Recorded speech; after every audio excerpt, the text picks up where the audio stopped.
Last time जो हमने topic किया था वो था केमिकल प्रॉपर्टीज ऑफ एसिड, ठीक है। और उसमें आपको मैंने reaction of acid with metal carbonate and metal hydrogen carbonate यहां तक का कंप्लीट करवा दिया था। यस बोलो, सर। है ना। और इसके अलावा टेस्ट फॉर हाइड्रोजन गैस, एक हाइड्रोजन गैस का टेस्ट कैसे करते हैं हम, ये भी आपको मैंने उसके अंदर कंप्लीट करवा दिया। सॉरी, कार्बन डाइऑक्साइड गैस का, कि कार्बन डाइऑक्साइड गैस को जब हम लाइम वाटर में से पास कराते हैं लिमिटेड क्वांटिटी में, तो क्या बनाता है, कैल्शियम कार्बोनेट, मिल्की कलर का सब्सटेंस। और अगर हम एक्सेस क्वांटिटी में पास कराते हैं then it will form calcium hydrogen carbonate which is colourless, ठीक है, जो कैल्शियम हाइड्रोजन कार्बोनेट बनता है। अब जो हमारा इससे आगे टॉपिक है वो यही है कि when acid react with base, reaction of acid with base, जब भी कोई एसिड किसी बेस से रिएक्शन करता है तो क्या होगा। तो ये बहुत इंपॉर्टेंट क्वेश्चन है। और मैं एक जनरल रिएक्शन लिख देता हूँ यहाँ पर, एसिड प्लस बेस प्रोडक्ट क्या होगा, सॉल्ट प्लस वाटर। प्रोडक्ट क्या होगा इसके अंदर, salt plus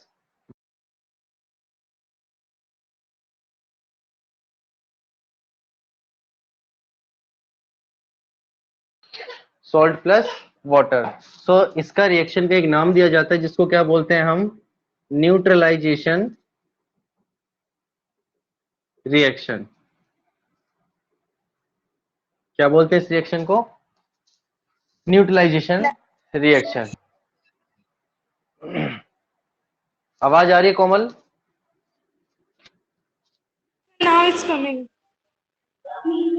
okay, then this reaction is called as known as neutralization reaction. जैसे मैं एक एग्जांपल ले रहा हूँ, एसिड ले रहा हूँ मैं हाइड्रोक्लोरिक एसिड, और बेस ले रहे हैं हम यहाँ पर सोडियम हाइड्रोक्साइड। जैसे ही दोनों की रिएक्शन होगी हमारा प्रोडक्ट होगा सोडियम क्लोराइड प्लस में water. This is the salt, this one is base and this one is acid. So the reaction between acid and base, the product will be salt and water. This is known as neutralization reaction. इस reaction को हम sulphuric acid से भी कर सकते हैं, H2SO4 plus में sodium hydroxide, ठीक है। प्रोडक्ट क्या होगा, सोडियम सल्फेट प्लस में water. So it is known as neutralization reaction. यहाँ भी हमारे पास ये सल्फ्यूरिक एसिड है, same this is sodium hydroxide base. ये हमारे पास क्या बना, जो सोल्ट है वो है सोडियम सल्फेट प्लस में वाटर। तो ये एग्जाम के अंदर नेम से भी आती reaction, what is neutralization reaction, the reaction between acid and base is called neutralization reaction. अब देखो इसके अंदर एक मैं और आपको इंपॉर्टेंट पॉइंट बताता हूँ यहाँ पर। इस रिएक्शन से पहले मुझे एक टॉपिक बताना है इसमें आपको। ये न्यूट्रलाइजेशन रिएक्शन समझ में आ गई सभी को? Yes sir. ओके, देखो इससे पहले जो हमने टॉपिक पढ़ा था ना, एक वो पढ़ा था हमने मेटल कार्बोनेट की, मेटल कार्बोनेट प्लस में एसिड की रिएक्शन पढ़ी थी हमने। इसमें प्रोडक्ट क्या है था हमारा, सोल्ट, वाटर, और कौन सी CO. गैस रिलीज हुई थी, कार्बन डाइऑक्साइड गैस, ठीक है। अब मेटल कार्बोनेट कुछ भी हो सकता है। अगर मैं बात करूं कैल्शियम कार्बोनेट, कैल्शियम कार्बोनेट की मैं रिएक्शन करा रहा हूं हाइड्रोक्लोरिक एसिड से, तो हमारा प्रोडक्ट बन जाएगा कैल्शियम क्लोराइड प्लस में वाटर और प्लस में कार्बन डाइऑक्साइड। ये जो कैल्शियम क्लोराइड है बेटा, कैल्शियम कार्बोनेट जो है ये लाइम होता है, जिसको हम लाइम स्टोन भी बोल सकते हैं, ठीक है। देखो एग शेल, एग शेल्स होती है, और मार्बल, लाइमस्टोन, इन तीनों का फॉर्मूला यही होता है। अगर किसी क्वेश्चन में आपसे पूछ ले what happen when a few drop of some acid just like hydrochloric, nitric और sulphuric acid is added on the egg shell या crust egg shell. Crust egg shell का मतलब क्या होता है, अंडे के बाहर के छिलके जो होते हैं उनको क्रस्ट कर लेना, बिल्कुल पाउडर बना के उसमें थोड़ा सा क्या डाल दो, नाइट्रिक एसिड डाल दो, तो प्रोडक्ट क्या बनेगा उसके अंदर, कैल्शियम नाइट्रेट और कार्बन डाइऑक्साइड प्लस में वाटर। जो गैस रिलीज होगी वो कार्बन डाइऑक्साइड गैस होगी, और वही गैस लगभग किस फॉर्म में शो होती है हमारे को, ब्रेस्ट अफरवेसेंस, झाग की फॉर्म के अंदर शो होती है, that is carbon dioxide gas. Sir, हाँ बोलो। so can you yes explain बेटा। again? Means we have the crushed eggshells, that is calcium carbonate, and we add some drops of nitric acid, that is HNO3 on the crushed eggshells। हमारे पास कुछ crust eggshells है, हमने उसमें nitric acid डाला, तो हमने क्या ऑब्जर्व किया, there is a salt that is calcium nitrate plus में water and carbon dioxide is form. कौन सी गैस रिलीज होगी उसके अंदर, कार्बन डाइऑक्साइड गैस। तो यही मेन प्रोसेस है कि चाहे हमारे पास लाइमस्टोन है, क्रस्ट एगशेल है या मार्बल वॉल्स हैं, हम उनमें जब भी नाइट्रिक एसिड की कुछ ड्रॉप्स डालते हैं तो उसमें कार्बन डाइऑक्साइड गैस निकलेगी। मैं कंसेप्ट समझाना चाह रहा हूँ, metal carbonate plus acid, general concept यही है। तो हमेशा कौन सी गैस रिलीज होगी उसके अंदर से, कार्बन डाइऑक्साइड गैस। आपसे उस गैस का टेस्ट पूछा जाए तो आप बता सकते हो, when we pass this gas through the lime water then it will turn milky. तो किस कलर की हो जाएगी बेटा, मिल्की कलर की हो जाएगी।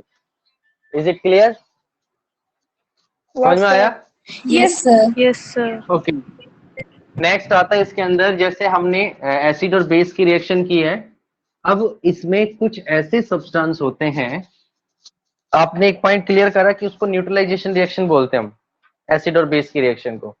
अब कुछ ऐसे पॉइंट्स है, जैसे जब हम कभी ओवर ईटिंग कर लेते हैं, ओवर ईटिंग का मतलब जब हमने जैसे कुछ ज्यादा स्पाइसी खा लिया, ठीक है, तो क्या होता है हमारे स्टोमक में एसिडिटी होनी शुरू हो जाती है, एसिड ज्यादा बन जाता है हमारे स्टोमक में, एसिडिटी होनी शुरू हो जाती है। बेटा बोर्ड इजीली विजिबल हो रहा है आपको सभी को? Yes, sir.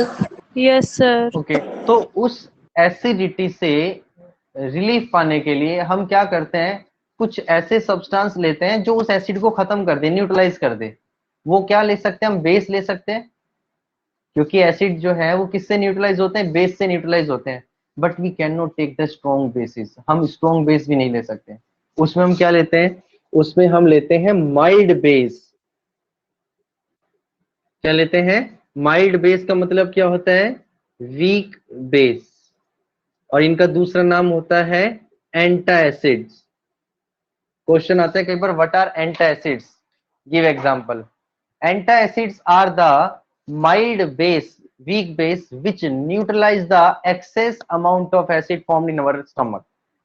जो हमारे स्टमक में एक्सेस अमाउंट में जो एसिड बनता है वो क्या करता है, उसको न्यूट्रलाइज कर देता है, तो उनको हम क्या बोलते हैं, हम एंटासिड्स बोलते हैं। तो एंटासिड्स की फॉर्म में हम क्या ले सकते हैं, जैसे कि मैग्नीशियम हाइड्रोक्साइड का एक्वस सॉल्यूशन, जिसका नाम होता है मिल्क ऑफ मैग्नीशिया। क्या बोलते हैं इसको, मिल्क ऑफ मैग्नीशिया। बाजार में जैसे मेडिकल स्टोर से लेके आते हैं कई बार डाइजीन जेलोसिल, तो वो क्या है, that is simply milk of magnesia, but the brand name is Digene और जेलोसिल। सॉल्ट किसका है, वो मिल्क ऑफ मैग्नीशिया, एक माइल्ड बेस है वो वहां पर। इसके अलावा हम घर पर क्या लेते हैं कई बार, जैसे बेकिंग सोडा या इनो, ये भी क्या है, these are also mild bases, जो क्या करते हैं, जो उस एसिड के, हमारे स्टमक में कौन सा एसिड बनता है, हाइड्रोक्लोरिक एसिड। ये एंटासिड्स इस एसिड के इफेक्ट को न्यूट्रलाइज कर देते हैं, और जब वो न्यूट्रलाइज होता है तो उसके बाद हमारे को स्टमक में जो पेन होता है वो धीरे धीरे कम होना शुरू हो जाता है, and we get the relief. Clear हुआ? Yes, यहां sir. तक किसी, सर फिर नेक्स्ट एग्जाम्पल आता में है, इनो बेकिंग सोडा आएगा। हाँ बेकिंग सोडा भी लिख सकते हो आप, इनो भी लिख सकते हो, मिल्क ऑफ मैग्नीशिया भी लिख सकते हो। ये सारे के सारे माइल्ड बेसिस होते हैं बेटा, वीक बेसिस होते हैं। नेक्स्ट आता है reaction of acid with metal oxides, कि अगर कोई एसिड किसी भी मेटल ऑक्साइड से रिएक्शन करता है तो प्रोडक्ट क्या होगा। तो देखो सेम वही है, एसिड ले रहा हूं मैं यहाँ पर हाइड्रोक्लोरिक एसिड, मेटल ऑक्साइड क्या ले रहे हैं हम, sodium oxide, this is metal oxide, sodium oxide. जैसी दोनों की रिएक्शन होगी तो प्रोडक्ट क्या बनेगा, सोडियम क्लोराइड, और प्लस में प्रोडक्ट क्या होगा यहाँ पर हमारा, वाटर, H2। तो ये क्या बना, this is also the salt and water. इसके अलावा हम ले सकते हैं कॉपर ऑक्साइड प्लस में हाइड्रोक्लोरिक एसिड, या सल्फ्यूरिक एसिड लेंगे तो कॉपर सल्फेट बन जाएगा। Product will be copper chloride plus में water, in this case the product will be also salt and water. तो हम इसको भी क्या दे सकते हैं नाम, this is also considered as the neutralization reaction in some cases. तो यहाँ पर हमारे जितनी भी एसिड्स की केमिकल प्रॉपर्टीज थी वो सारी की सारी कंप्लीट होती है, ठीक है। अब इसके अंदर एक नया कंसेप्ट आता है एसिड का। What is the common thing in all the acids,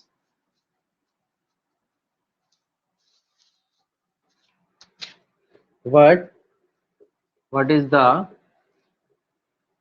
common in all the acids, सभी एसिड्स के अंदर कॉमन थिंग क्या होती है। देखो एसिड की मैंने आपको एक डेफिनेशन बताई थी, इसको थोड़ा ध्यान से समझ रहे, इसमें क्वेश्चंस बनेंगे एमसीक्यूज भी। Acids are those substance which dissociate into water या which ionize into water and give hydrogen ion। कौन सा आयन रिलीज करते हैं, हाइड्रोजन आयन। एसिड वो सब्सटेंस है जिनको हम जब वाटर में डिसॉल्व करते हैं they always form hydrogen ion, ठीक है। अब कोई भी एसिड जो है, चाहे वो वीक एसिड है चाहे वो स्ट्रॉन्ग एसिड है, हम जैसे ही उसको पानी में डालेंगे तो हमेशा हाइड्रोजन आयन रिलीज करेगा। ये हाइड्रोजन आयन जो रिलीज हो रहा है क्या शो कर रहा है कि जो सब्सटेंस है वो किसकी प्रॉपर्टी शो करेगा, एसिड की प्रॉपर्टी शो करेगा। जैसे कि HCl है हमारे पास, इस HCl को हमने वाटर में डिसोसिएट किया, इसने हमारे को क्या दिया, H positive Cl negative. Sulphuric acid है हमारे पास H2SO4, इसको हमने वाटर में डिसोसिएट किया, इसने क्या दिया हमारे को, H पॉजिटिव और सल्फर सल्फेट नेगेटिव। ऐसे ही HNO3, इस एक्वस का मतलब होता है वाटर में हम डाल रहे हैं इसको, ये भी क्या दे रहा है हमारे को, H पॉजिटिव प्लस में NO3 negative. Acetic acid CH3COOH, ये एक ऑर्गेनिक एसिड है बेटा, एसिटिक एसिड। इसको डिसोसिएट करेंगे तो ये क्या देगा हमारे को, वही H पॉजिटिव और CH3COO नेगेटिव, इसको बोलते हैं एसीटेट आयन। तो जितने भी एसिड है उन सब के अंदर कॉमन चीज क्या आ रही है, hydrogen ion. This is the common thing in all the acids. So we can define an acid as, acids are those substance which dissociate into water or which ionize into water and give the maximum give the hydrogen ion, और क्या provide करते हैं वो, hydrogen ion. Now this hydrogen ion is not moving separately in the water. ऐसा नहीं है कि जो हाइड्रोजन आयन एसिड रिलीज कर रहा है ये पानी के अंदर इधर उधर ऐसे ही घूमता रहेगा, no, it's always combine with the water. This hydrogen ion combine with the water and form the hydronium ion, means जैसे ये H पॉजिटिव आयन जैसे ही रिएक्शन करता है किसके साथ, वाटर के साथ, और वाटर से रिएक्शन करते के साथ ही क्या बनाएगा ये H3O पॉजिटिव। इसको क्या बोलते हैं बेटा, हाइड्रोनियम आयन। चाहे आप हाइड्रोनियम आयन बोल दो या सिंपली H पॉजिटिव आयन बोल दो, दोनों का मीनिंग सेम है। बट इस 10th क्लास के अंदर हम क्या यूज करेंगे वर्ड, H पॉजिटिव आयन। ये हाइड्रोनियम आयन से भी डेफिनेशन बन सकती है, एसिड्स आर दो substance which dissociate into water and form the hydronium ion with water। तो ये डेफिनेशन हो गई। एक सिंपली एसिड्स आर दो substance which dissociate into water and give the hydrogen ion is called acid substance। तो इन सबसे एक बात क्या क्लियर होती है कि अगर किसी सब्सटेंस को एसिडिक प्रॉपर्टी शो करनी है then it must dissociate into hydrogen ion, तो उसको क्या रिलीज करना पड़ेगा, हाइड्रोजन आयन। अगर वो सब्सटेंस हाइड्रोजन आयन रिलीज नहीं करता है then it doesn't show the acidic property, तो वो कभी भी एसिड की प्रॉपर्टी को शो नहीं करेगा। This is the necessary thing. ये क्या है हमारे पास, एक नेसेसरी थिंग है कि अगर हमें एसिड की प्रॉपर्टी शो करनी है then we have to require the hydrogen ion, और जो भी सब्सटेंस हाइड्रोजन आयन रिलीज करेगा वो एसिडिक प्रॉपर्टी शो करेगा। यहां तक समझ में आया सभी को? ये एसिड का Yes, sir. कंसेप्ट है Yes, sir. कि अगर आपको सबसे मेन इंपॉर्टेंट बात क्या रखनी है कि एक सब्सटेंस आपको दे रखा है और आपसे पूछा जा रहा है कि भाई क्या ये एसिड है या नहीं है, तो आप उसके अंदर एक बात बता सकते हो कि ये सब्सटेंस एसिड तभी होगा जब ये पानी के अंदर डिसॉल्व होके क्या रिलीज करेगा, hydrogen ion. This is the exact definition of an acid. यही एसिड की डेफिनेशन है। एसिड की डेफिनेशन ये नहीं है कि the substance which turns blue litmus to red, है ना, वो एसिड की डेफिनेशन नहीं है। दिस इज द प्रॉपर्टी, वो प्रॉपर्टी है, और ये क्या इसकी डेफिनेशन है कि जो सब्सटेंस पानी में डिसोसिएट होकर हाइड्रोजन आयन बना रहा है उसको हम एसिड बोलते हैं। ठीक है, अब देखो यहां पर एक चीज नोट करना आप, जितने भी एसिड की प्रॉपर्टी शो हो रही है यहाँ पर, वो सब उन सब कंपाउंड के पास यहाँ पर क्या प्रेजेंट है, इन सब के पास हाइड्रोजन का एटम प्रेजेंट है। यहाँ भाई हाइड्रोजन का एटम है, वही तो वहां जाके हाइड्रोजन का आयन बन रहा है। समझ में आ रहा है? जितने भी Yes, sir. की प्रॉपर्टी शो कर रहे हैं उन सब के पास क्या है, यहाँ पे हाइड्रोजन के एटम है। ये हाइड्रोजन के एटम ही वहां जाके क्या बना रहे हैं, हाइड्रोजन के आयन बना रहे हैं। अब देखो इसी के अंदर हम एक इसमें एक्सेप्शंस लेते हैं कि भाई हाइड्रोजन के एटम तो और भी कंपाउंड होते हैं जिनके पास होते हैं, तो क्या वो सभी के सभी कंपाउंड एसिड की प्रॉपर्टी शो करेंगे? जैसे अगर मैं बात करूं यहाँ पर ग्लूकोज, इथेनॉल, ग्लूकोज का फॉर्मूला क्या होता है, C6H12O6, इथेनॉल का होता है C2H5OH। This is glucose and this one is ethanol. इस ग्लूकोज के पास 12 हाइड्रोजन एटम है और इथेनॉल के पास 6 हाइड्रोजन एटम है। तो क्या ये दोनों सब्सटेंस एसिड की प्रॉपर्टी शो करेंगे? बताओ, बोलो, यस और no? Snehal, No, sir. Y?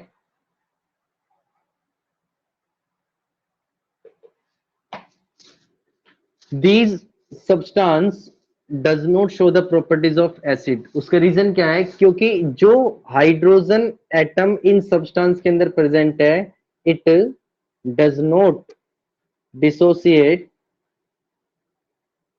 Into hydrogen ion. मतलब इनके पास हाइड्रोजन एटम तो है बट ये हाइड्रोजन का एटम हाइड्रोजन आयन नहीं बनाएगा पानी में डिसॉल्व होकर। और अभी मैंने आपको क्या बताया था कि एसिड की प्रॉपर्टी वही शो करेगा जो वाटर में डिसॉल्व होकर क्या बनाएगा, हाइड्रोजन आयन। सो ये क्वेश्चन आता है एग्जाम के अंदर बहुत इंपॉर्टेंट, द ऑर्गेनिक कंपाउंड्स या the compounds like glucose and ethanol does not show the properties of acid whereas the solution of HCl and HNO3 show the properties of acid। Simply तरीके से अगर इस question को मैं लिखूं यहाँ पर तो क्या लिख सकते हैं, ऐसे why the aqueous solution of HCl and HNO3 show the acidic behavior whereas aqueous solution of glucose and ethanol does not show। Question का मतलब समझ में आया कि हमारे पास एक तो एक्वस सॉल्यूशन है HCl का और HNO3 का। एक्वस सॉल्यूशन का मतलब इनको वाटर के अंदर डिसॉल्व करके एक एक्वस सॉल्यूशन बना रखा है, और दूसरा एक्वस सॉल्यूशन है ग्लूकोज और इथेनॉल का। तो aqueous solution of glucose and ethanol ये तो एसिड की प्रॉपर्टी शो ही नहीं कर रहे, और जबकि aqueous solution of HCl and HNO3 जो है वो एसिड की प्रॉपर्टी शो कर रहे हैं। गिव रीजन, इसका आंसर बताओ क्या होगा? मुकुल, सर क्योंकि ये H+ आयन रिलीज नहीं करते। वेरी गुड, सिंपल है, जैसे मैंने अभी आपको बताया। इसका आंसर भी आपको ऐसे ही लिखना है। The aqueous solution of hydrochloric acid and HNO3, या HCl और HNO3 बोल सकते हो आप। इनका जो एक्वस सॉल्यूशन है, it dissociate into water and give hydrogen ion. वो वाटर में डिसोसिएट होके क्या प्रोवाइड करेगा हमें? हाइड्रोजन आयन प्रोवाइड करेगा। That's why show the acidic behaviour. whereas the aqueous solution of glucose and ethanol does not dissociate into hydrogen ion। वो hydrogen ion के अंदर डिसोसिएट ही नहीं होंगे, ठीक है, और they does not release the hydrogen ion, that's why they does not show the acidic property। सभी बच्चों को ये क्वेश्चन समझ में आ गया? Yes, sir. Yes, बोलो। sir. तो याद रखना, कभी भी अगर इसका MCQ क्वेश्चन बनेगा तो आपको जैसे ये कोई कंसेप्ट दे दिया, HCl HNO3 CH3 COOH और C2H5OH, ये 4 ऑप्शन दे दिए और आपसे क्वेश्चन पूछ लिया which of the following does not show the acidic behaviour, या which of the following does not show aqueous solution of which of the following compound does not show acidic behaviour. तो क्या बताओगे? इनमें से किस compound का aqueous solution acidic behaviour show नहीं करेगा? कौन सा होगा वो कंपाउंड? इथेनॉल। C2H5OH, ethanol. हाँ, वेरी गुड, C2H5OH। जैसा भी मैंने आपको बताया था यहाँ पर इथेनॉल, ये एसिडिक प्रॉपर्टी शो नहीं करेगा इसका सॉल्यूशन, क्योंकि इसके पास किसी भी तरह का हाइड्रोजन आयन प्रेजेंट नहीं। यहाँ तक समझ में आया बेटा? ये बहुत इंपॉर्टेंट कंसेप्ट है, इसको ध्यान से समझना, इसलिए बार बार बोल रहा हूँ। अब देखो, इन्हीं में से क्वेश्चन निकल के आता है, यहाँ से एक क्वेश्चन और बनता है इन्हीं में से। वो क्वेश्चन क्या बनता है कि aqueous solution of HCl, HNO3 conduct electricity. ये क्या कंडक्ट करते हैं? Electricity. Whereas aqueous solution of ethanol और ग्लूकोज डज नॉट कंडक्ट। और इथेनॉल और ग्लूकोज का जो एक्वस सॉल्यूशन है वो इलेक्ट्रिसिटी कंडक्ट नहीं करता है। उसका रीजन बताओ क्या होगा? तो जो रीजन क्या होगा, देखो, इलेक्ट्रिसिटी कौन कंडक्ट करता है? सब्सटेंस जो आयनिक कंपाउंड्स होते हैं, जिसके अंदर जिसमें आयंस प्रेजेंट होते हैं, वही सब्सटेंस, वही सॉल्यूशन ऐसे इलेक्ट्रिसिटी को कंडक्ट करता है। अब हमें पता है कि जो एसिड का एक्वस सॉल्यूशन है, जैसे चाहे वो HCl हो चाहे वो HNO3 हो, इनके पास एक आयन है। कौन सा आयन है? H positive ion. कौन सा आयन है? H positive ion. So due to the presence of the ions, the aqueous solution of acid conduct electricity. और ग्लूकोज और इथेनॉल ये कोवेलेंट कंपाउंड है। 9th क्लास में भी आपने पढ़ा था covalent compound and ionic compound. तो उसमें पढ़ा था covalent compound does not conduct electricity due to the absence of ions. तो सिंपली यहां भी यही लिखना है, due to the absence of ions the ethanol and glucose does not conduct electricity aqueous solutions.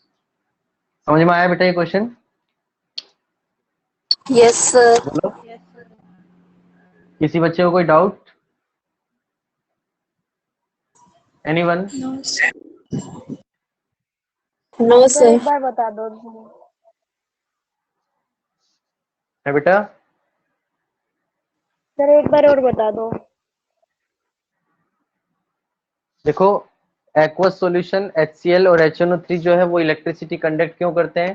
क्योंकि उनके अंदर हाइड्रोजन आयन प्रेजेंट होता है। So due to the presence of ions they conduct electricity, whereas aqueous solution of glucose and ethanol does not conduct electricity due to the absence of ions. उसमें किसी तरह के ions present नहीं है, इसलिए वो इलेक्ट्रिसिटी कंडक्ट नहीं करते हैं। अगर आपको एक डायग्राम के बेस पे क्वेश्चन दे दिया जाए, जैसे ये हमारे को एक बीकर दे दिया और इसके अंदर हमने क्या डाल रखा है, HCl डाल रखा है।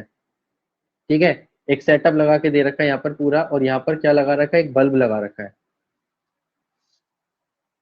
तो आपसे पूछा जाएगा कि इसके अंदर बल्ब ग्लो हो जाएगा, तो जो एसिडिक सॉल्यूशन है उसमें तो बल्ब ग्लो हो जाएगा। और दूसरा, अगर जिस सॉल्यूशन के अंदर अगर इथेनॉल या ग्लूकोज डाल रखा है उसमें बल्ब ग्लो नहीं करेगा, क्योंकि उसमें किसी भी तरह की कोई भी आयंस प्रेजेंट नहीं है। ठीक है बेटा, क्लियर हुआ यहाँ तक? Yes sir. Yes, sir. अब इलेक्ट्रिसिटी से रिलेटेड एक टॉपिक और आता है इसके अंदर, why rain water conduct electricity whereas tap water does not conduct electricity, या distil water does not conduct electricity. Rain water जो है वो इलेक्ट्रिसिटी कंडक्ट करता है, डिस्टिल वाटर इलेक्ट्रिसिटी कंडक्ट क्यों नहीं करता, तो उसका रीजन भी यही है, डिस्टिल वाटर में किसी भी तरह के कोई सोल्ट्स प्रेजेंट नहीं। सोल्ट्स का मतलब क्या होता है, आयंस। जो सोल्ट्स हैं वो किसी भी तरह के कोई सोल्ट्स उसमें प्रेजेंट नहीं है, आयंस प्रेजेंट नहीं है, इसलिए डिस्टिल वाटर इलेक्ट्रिसिटी कंडक्ट करता ही नहीं। और इसके अलावा अगर हम दूसरा एग्जांपल ले रेन वाटर का, तो रेन वाटर जैसे ही हमारे एटमॉस्फेयर के अंदर एंटर करता है, ऊपर से जैसे वो नीचे की तरफ आता है, तो जब भी हमारे एटमॉस्फेयर में एंटर करता है तो वो किसके कांटेक्ट में आता है, वो एटमॉस्फेरिक गैसेस के कांटेक्ट में आता है। जैसे carbon dioxide, sulphur dioxide, nitrogen dioxide, ये सारी की सारी गैसें क्या करती है, उसको अपने कांटेक्ट में ले लेती रेन वाटर को। और ये गैसेस जैसे ही वाटर के साथ मिक्स होती है क्या करती है, ये एसिड बन जाती है। Ions क्या बनती है, produce. एसिड बन जाती है सारी की सारी गैसेस। ठीक है, जैसे कार्बन डाइऑक्साइड गैस है तो वाटर के साथ मिलकर क्या बनाती है, CO2 प्लस H2O, ये बनाएगी H2CO3 जिसको बोलते हैं कार्बोनिक एसिड। सल्फर डाइऑक्साइड बनाती है सल्फ्यूरस एसिड, नाइट्रोजन डाइऑक्साइड बनाती है नाइट्रिक एसिड। ये एसिड्स जैसे ही रेन वाटर के साथ जब अर्थ सरफेस पे आते हैं तो इनके अंदर आयंस प्रेजेंट हो गए अब, और उन आयंस की वजह से ही ये क्या कंडक्ट करती है बेटा, रेन वाटर इलेक्ट्रिसिटी कंडक्ट करती है। समझ में आ गया सभी को? बोलो बेटा, Yes, sir. क्लियर हुआ? Okay,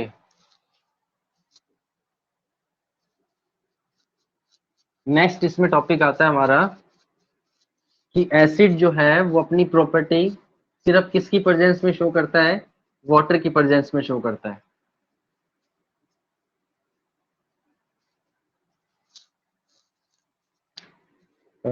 substance show its acidic property, a substance show its acidic property only in the presence of water.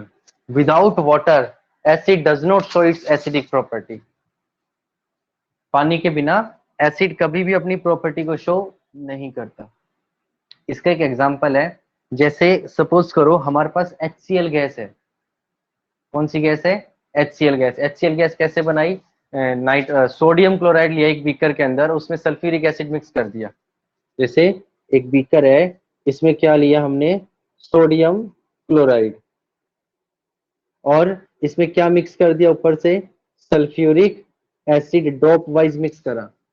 जैसे ही सल्फ्यूरिक एसिड इसके अंदर मिक्स करा इनके अंदर, तो धीरे धीरे कौन सी गैस रिलीज हुई इसमें से, ये पूरा बंद कर रखा है, बस यहाँ से एसिड डाल रखा है और ये बंद कर रखा है, और यहाँ पर एक टेस्ट ट्यूब लगा रखी है। इसमें से धीरे धीरे गैस रिलीज हुई। यहाँ पर जो ये गैस रिलीज हो रही है, कौन सी गैस रिलीज हो रही है, HCl गैस। कौन सी गैस है ये, HCl गैस, जिसको बोलते हैं हाइड्रोजन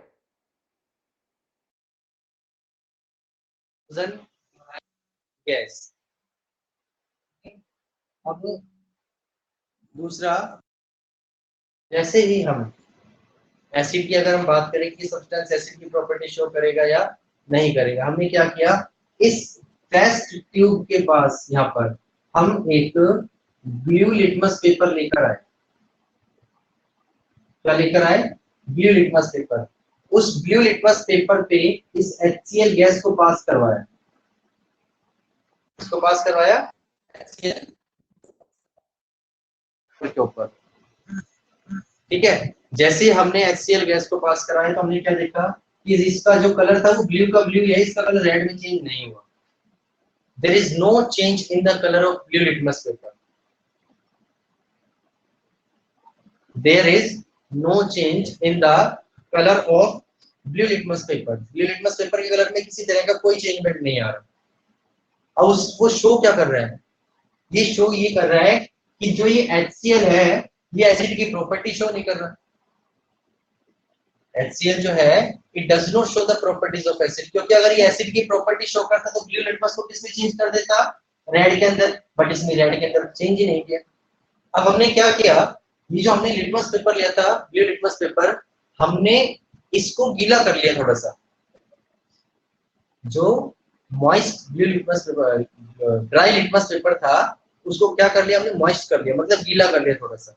और उसके बाद जो हमारे पास गीला लिटमस पेपर है, वेट लिटमस पेपर है ब्लू, इसको हम इसके पास लेकर गए HCl गैस के पास। जैसे इसको लेकर गए हमने क्या ऑब्जर्व किया कि इसने तुरंत इसका जो कलर है ब्लू लिटमस का उसको किसमें चेंज कर दिया, रेड कलर के अंदर चेंज कर दिया HCl गैस में। जैसे ही हमने HCl गैस के बाहर क्या लगाया, वेट लिटमस पेपर लगाया ब्लू, तो वो किसमें चेंज हो गया, रेड कलर के अंदर चेंज हो गया। और जैसे ही वो रेड में चेंज हुआ तो इसका मतलब क्या हुआ कि अब जो ये HCl गैस है अब ये किसकी प्रॉपर्टी शो कर रही है, एसिड की प्रॉपर्टी शो कर रही है, क्योंकि जैसे ही इसको मॉइस्चर मिला, वाटर मिला, ठीक है, वाटर मिलते के साथ ही HCl ने क्या रिलीज कर दिया, यहाँ पर H पॉजिटिव आयन रिलीज कर दिया। समझ में आया बेटा? Yes, sir. Yes, sir. आवाज आ रही बेटा आप सभी को? Yes, sir. Yes, sir. Yes, sir. HCl जैसे ही किसके अंदर ऐड किया हमने, मॉइस्ट लिटमस पेपर के अंदर, हाइड्रोजन आयन रिलीज किया, ठीक है। और यही हाइड्रोजन अब क्या कंडक्ट कर रहा है बेटा, क्या शो कर रहा है, एसिड की प्रॉपर्टी शो कर रहा है। आवाज आ रही बेटा आप सभी को? Yes, sir. Yes, Yes, sir. sir.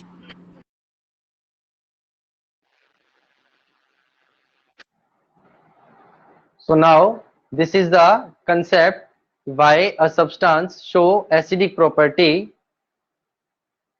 only in the presence of water। कि एक सब्सटेंस अपनी प्रॉपर्टी सिर्फ कब शो करता है, जब उसके पास क्या प्रेजेंट है बेटा, वाटर प्रेजेंस है। क्लियर हुआ? Yes, sir. Yes, क्लियर हुआ? sir. ओके अब देखो इसमें से जो क्वेश्चन बनेगा वो क्वेश्चन कैसे बनेगा उसको देखो। Why dry HCl does not change the colour of dry litmus paper. Why dry HCl gas does not change the color of dry litmus paper। जो HCl है वो ड्राई लिटमस पे कलर का पेपर का कलर चेंज क्यों नहीं करता। तो आप इसमें क्या आंसर दोगे, because acid show it's acidic property only in the presence of water. Acid अपनी प्रॉपर्टी सिर्फ किसकी प्रेजेंस में शो करता है, वाटर की प्रेजेंस में। Without water acid does not show it's acidic property. पानी के बिना एसिड कभी भी अपनी प्रॉपर्टी शो नहीं करेगा। That's why dry litmus HCl gas है, it does not change the colour of dry litmus paper. Clear हुआ बेटा सभी को? Yes, sir. Yes, sir. एक अभी जो मैंने आपको एक टॉपिक पढ़ाया था हाइड्रोजन आयन की, जो एसिड्स हैं क्या रिलीज करते हैं, हाइड्रोजन आयन रिलीज करते हैं। तो उसी के अंदर एक पार्ट और है, जैसे आपका दो तरह के जो एसिड होते हैं, एक होता है स्ट्रॉन्ग एसिड और दूसरा क्या होता है बेटा, वीक एसिड। एक क्या होता है स्ट्रॉन्ग एसिड और दूसरा क्या होता है वीक एसिड, ठीक है। पहले बात करते हैं हम स्ट्रॉन्ग एसिड की, कि स्ट्रॉन्ग एसिड्स क्या होते हैं। जो एसिड वाटर में डिसॉल्व करने पर कंप्लीटली डिसोसिएट हो जाते हैं। बेटा किसी को जाना तो नहीं है, किसी को जल्दी तो नहीं है क्लास की, नो सर। क्योंकि No, क्लास का sir. टाइम ओवर हो चुका है। ठीक है, तो मैं इस टॉपिक को कंप्लीट करके फिर क्लास को ओवर करूंगा। तो स्ट्रॉन्ग एसिड्स क्या होते हैं? Which completely dissociate into water and give maximum hydrogen ion. जो सब्सटेंस या जो एसिड पानी में कंप्लीटली डिसोसिएट हो जाते हैं, कंप्लीटली आयोनाइज हो जाते हैं और maximum number of hydrogen ion देते हैं, उसको हम स्ट्रॉन्ग एसिड बोलते हैं। यहाँ पर ये डिफरेंस नहीं है कि जिसमें पानी कम है वो स्ट्रॉन्ग है, नो। जिसमें पानी कम है एसिड ज्यादा है वो बनेगा कंसंट्रेटेड, और जिसमें पानी ज्यादा है एसिड कम है वो बनेगा डाइल्यूट। बट यहाँ स्ट्रॉन्ग एसिड की बात हो रही है। तो जो एसिड पानी में कंप्लीटली आयोनाइज होकर मैक्सिमम से मैक्सिमम हाइड्रोजन आयन दे रहा है उसको बोलते हैं, इसको बोलते हैं degree of ionization. Degree of ionization, जितने ज्यादा आयन कोई एसिड रिलीज करेगा उतना स्ट्रॉन्ग एसिड है। जैसे हम बात करते हैं यहाँ पर हाइड्रोक्लोरिक एसिड की, ठीक है, ये पानी में जैसे ही डिसोसिएट होगा तो क्या बनाएगा? H पॉजिटिव और Cl नेगेटिव। H2SO4 की बात करें, ये कंप्लीटली डिसोसिएट होगा, क्या बनाएगा? H positive SO4 negative. Nitric acid की बात करें, ये कंप्लीटली डिसोसिएट होगा, क्या बनाएगा? H positive NO3 negative. तो जिनके पास जितने हाइड्रोजन है वो सारे के सारे लगभग किस में चेंज हो जाते हैं? हाइड्रोजन आयन में। ये सिंगल रो एरो जो शो हो रहा है इस कंडीशन के अंदर, वो ये शो कर रहा है कि ये एसिड कंप्लीटली आयनाइज हो गया और इसने सारे के सारे हाइड्रोजन को हाइड्रोजन आयन में चेंज कर दिया। इनको बोलते हैं हम स्ट्रॉन्ग एसिड। और इसके अलावा जो वीक एसिड है तो वो क्या हो गए? जो partially ionized होते हैं, the acids which are partially ionized in water and give minimum या less hydrogen ion, और मिनिमम हाइड्रोजन आयन दे रहे हैं उसको हम वीक एसिड बोलते हैं। जैसे सबसे कॉमन एग्जांपल लेते हैं इसके अंदर एसिटिक एसिड का। इसके अंदर देखो दो साइड एरो लग रहे हैं, ये दो साइड जो एरो लग रहे हैं ये शो कर रहे हैं कि पार्शियली आयोनाइज हो रहा है। तो ये क्या बनाएगा? जैसे अभी पहले ही बताया था आपको, CH3COO नेगेटिव और H पॉजिटिव। अब देखो यहाँ पे तो इसके पास 4 हाइड्रोजन के एटम है, 3 यहाँ है और 1 यहाँ है, 4। बट 4 में से हाइड्रोजन आयन कितने का बना है? सिर्फ 1 का आयन बना है, एटम से कितने का बना है? सिर्फ 1 का बना है। तो क्या शो कर रहे हैं यहाँ पर? This is the weak acid. क्या शो कर रहा है ये जो एसिड है कैसा है? वो वीक एसिड है। समझ में आया बेटा? Yes, Yes, sir. sir. Yes, sir. Wait बेटा,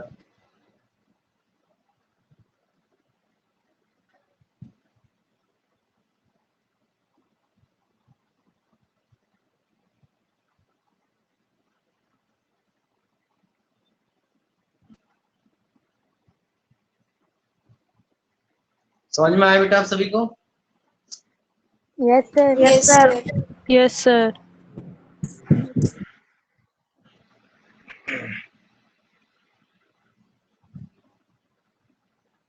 आवाज आ रही बेटा? Yes, sir. Yes, Yes, sir. sir. Yes, sir. सो ये ठीक है, जो मैंने आपको टॉपिक पढ़ाया इसको अच्छे से रिवाइज करना, और फिर भी अगर आपको कोई डाउट लगता है तो कल हम उसको क्लास में डिस्कस करेंगे। ठीक है बेटा? Okay, sir. Okay, sir. Yes, sir. Thank you बेटा, स्टे होम, स्टे सेफ।